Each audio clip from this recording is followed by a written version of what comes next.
I set a goal to earn $100,000 in my coaching practice. I want this so bad. I could survive off of the income forever, not just until my savings runs out. I earned negative $2,000.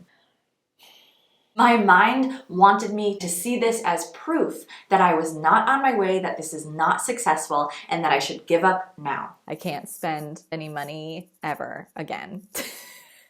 And I make this video because you might be thinking those same thoughts as you pursue whatever your goal is, especially when you experience a season where your results aren't obvious or clear. After coaching myself through this, I feel it's possible to swoop away from that feeling and find this space of course I want this. And it's possible to get there. There will be challenges, there will be growth for sure, and I can work through this and have the resources and can find the support and can persevere and troubleshoot and problem solve. It may take a few tries, but I'll get there. Of course I'll get there. Along with sharing a little bit more about my story of what happened at the end of 2021, I am sharing with you how I found true, real motivation and confidence to persevere and attain this goal, and how you can too.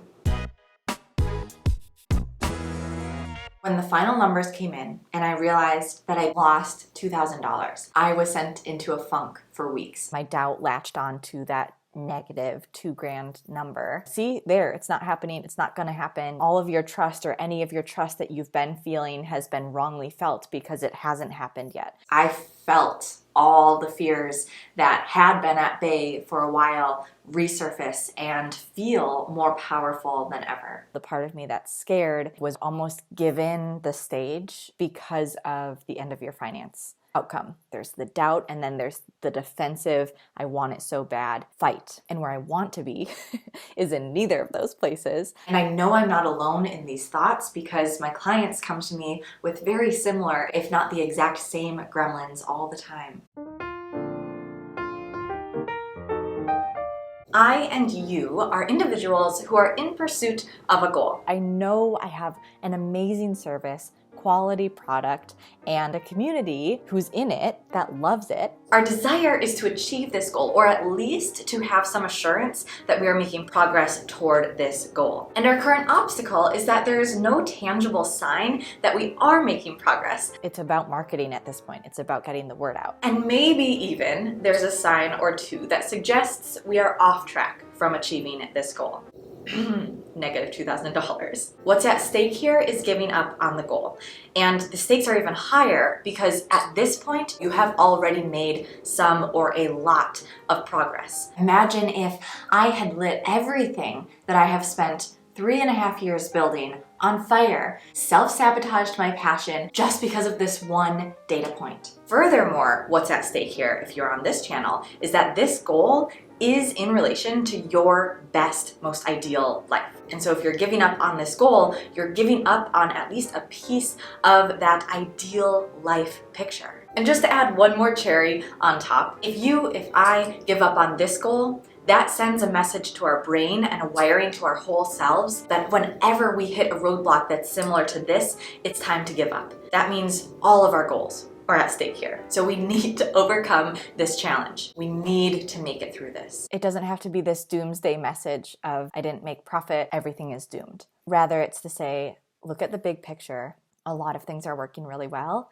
These things aren't working, especially sustainably over time. So let's zoom in on this area, and this is my area of growth.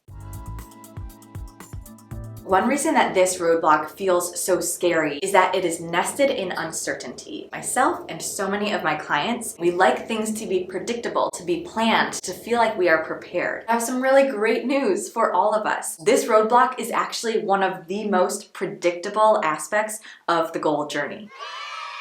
This type of moment when we feel disheartened, doubtful of our progress is almost guaranteed on any goal journey. So predictable. I have not one, not two, but 3 different examples of this roadblock on the goal journey, and learning about these examples can help to set that part of us that feels uncertain or that is clutching on to this backwards feeling as a sign that we're not on our way, and rewiring that completely to use it as a sign that we are on our way, that this was part of the plan all along. The first example of just how predictable and therefore certain and planned this part of the process actually is any type of goal journey mapping includes failure and includes pivoting. Just pulling 3 examples, we have the only goal setting strategy that really works in the 21st century. Step 5 includes pivots. Making adjustments because the original plan most likely is not the way we will end up taking. Published in the Journal of Experimental Psychology, we have an article on the short-term dynamics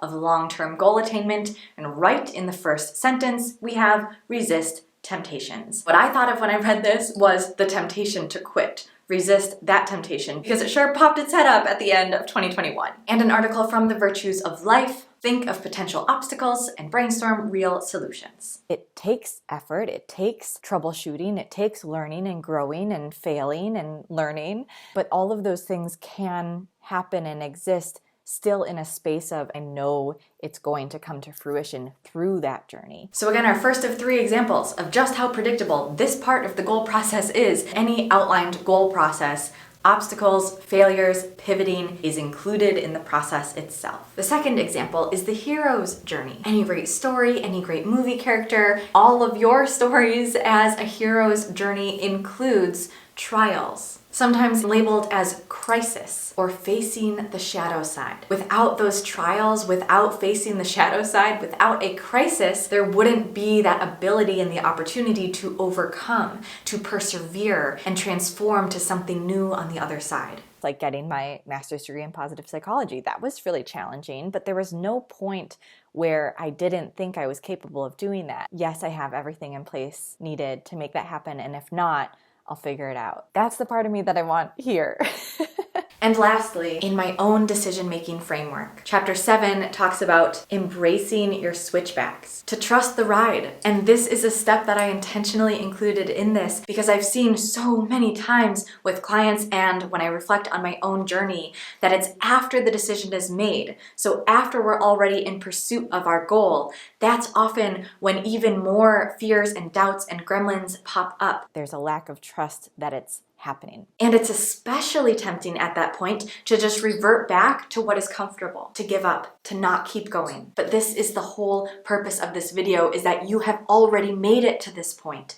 Yes, you've expended energy. Yes, there's a lot on the line, but that actually makes it even riskier to go back rather than continue forward. I guess I'm wishing that I was in a more trusting space. So let's get to the solution.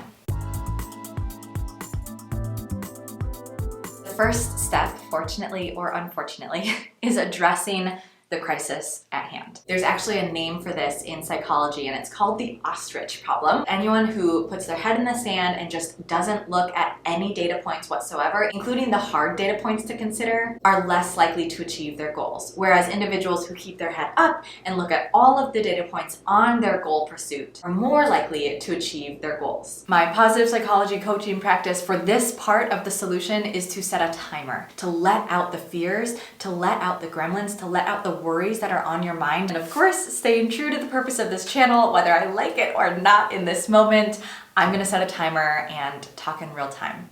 Okay, 3-minute timer set. I'm gonna go into my gremlin bubble. It's already messed. That's pretty accurate with what the gremlin life would be. I'm only given 3 minutes because this gremlin has had enough time sabotaging my dreams.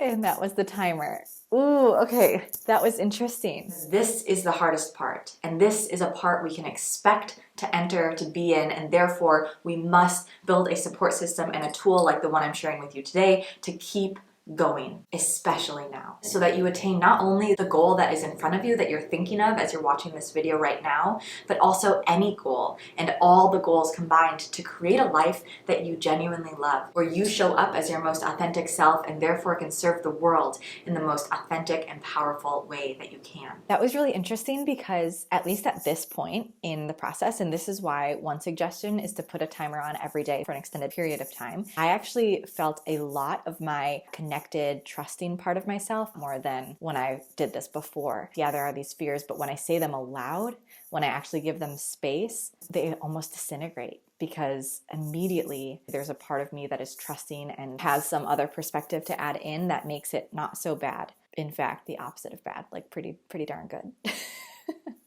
Interesting. Although this is quite literally walking into the fire, walking into the fear that you're feeling and the worry, this is a really crucial part to the solution. Because if we ignore the data point, the experience this season altogether, and just mask it with positivity or silver linings, one, we miss a really crucial opportunity to learn from this experience. So in my case, it was really important for me to see that I earned a negative profit in 2021 because that's not sustainable over time. There's a reality check of, yeah, this is hard. And what I have been doing hasn't been working in the sense of earning a sustainable income. I would probably choose many of the same decisions if I were able to go back in time. But moving forward, I can't do that forever. My savings account does have a limit at some point. I also feel my privilege in this, and just acknowledging that I can live off of savings and support systems. There's a security blanket around me that I can use as I troubleshoot this process. I'm sincerely grateful and appreciative and aware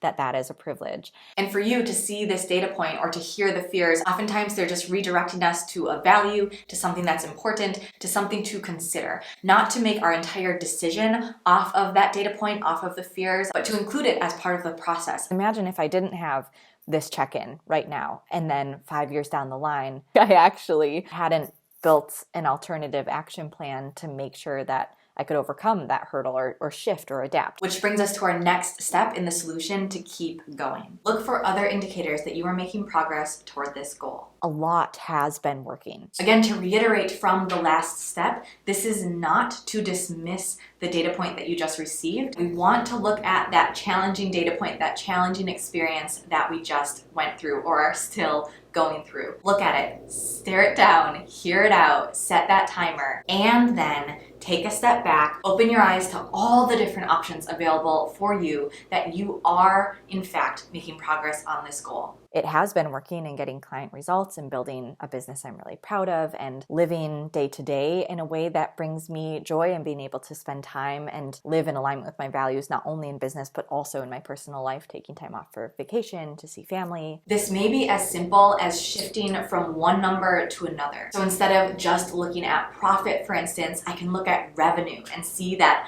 I made a significant amount of money last year and it was my expenses that I can really keep in check. Really be mindful of where I'm investing, and maybe this season is more about investing more of my time than my finances. Pay attention to my profit margins. It may be that you stop looking at numbers altogether. Sometimes with goals, it's really easy just to focus on quantitative data, but there's qualitative data as well. What are some of the other outcomes that may not be easily summarized by a number, but can be explained in a different way? For me, such a powerful example of this is looking at my client testimonial videos. The first time I saw that, I was quite truly speechless. And still am speechless when I look at the faces of the individuals that I have the honor of working with, hearing their stories of the transformation they have experienced with the support of coaching over the last not only year, but 3.5 years. That data is such a better indicator for me that my business is a success. And again, it's not to dismiss profit altogether. That is something I want to look at with more intention moving into 2022. But if I had to choose, I would so much rather have a business that needs to work on its profit margins rather than needing to work on just how powerful and impactful the service and the coaching is for the people that I serve. Tyler was actually really helpful in pointing this out when I was in the midst of this season of doubt and feeling the weight of that negative $2,000 number. He said, imagine if I had made $1 million last year, but then someone tried to interview my clients and ask what their experience was like working with Yes and they couldn't come up with anything great to say. That would have felt like the biggest failure for me. That would have been a way bigger indicator that I was totally off track from my goals and my purpose. So again, bringing this to your goal, look for another indicator that you may even find is more important than the one you were originally zeroed in on. And sometimes goals just can't be measured until they're achieved. And if that's the case, look at the efforts that you have taken, the actions, the mindset, time and effort and intention spent on this goal pursuit. that is also an indicator that you are much farther than where you started. As 2 bonus tips, how you too can transform that frustration and sadness into reassurance and more confidence than ever. Get a badass support system around you and remember why you are doing this. For me, what that looked like, as I mentioned earlier, is having Tyler in my corner to remind me how powerful those testimonials are from my clients. And my support system also includes my clients themselves. I had a distinct moment on one of our group coaching calls this month. I was looking at everyone's incredible faces. I could tear up thinking about it right now and thinking, I will show up here every day. I will show up here forever until I can't anymore. How could I possibly look at these faces and think that I'm not building something incredible? I also think of my mom, I think of my other coaches. Hopefully you're thinking of me in these videos or as your coach. And also that support system can look like you. When you're in moments of excitement and confidence and assurance, write yourself a letter, write a little note, savor that moment so that in seasons of doubt, you can turn back to the moments that you intentionally savored or wrote down for yourself as reminders that you are making progress, that you do have what it takes, and that you can keep going. And remember why you will keep going. Visit your future self. I have a meditation on this channel if you want to bask in what it will feel like once you do attain this goal. Imagine that you actually did give up. What would that feel like? Probably way worse than persevering and motivating through this hard season. And with that why, also there's room for compassion in this season, that sometimes it does require taking a break, not giving up, but pausing, looking at what you need to look at, and then continuing to persevere. So on that note, we are here. I'm here, you're going to keep going, you have to keep going, and you are fully capable to persevere through this season. I know it's tough, but it also gets a heck of a lot easier when we normalize this as part of the process and use the tips I shared today for how to keep going when it gets tough.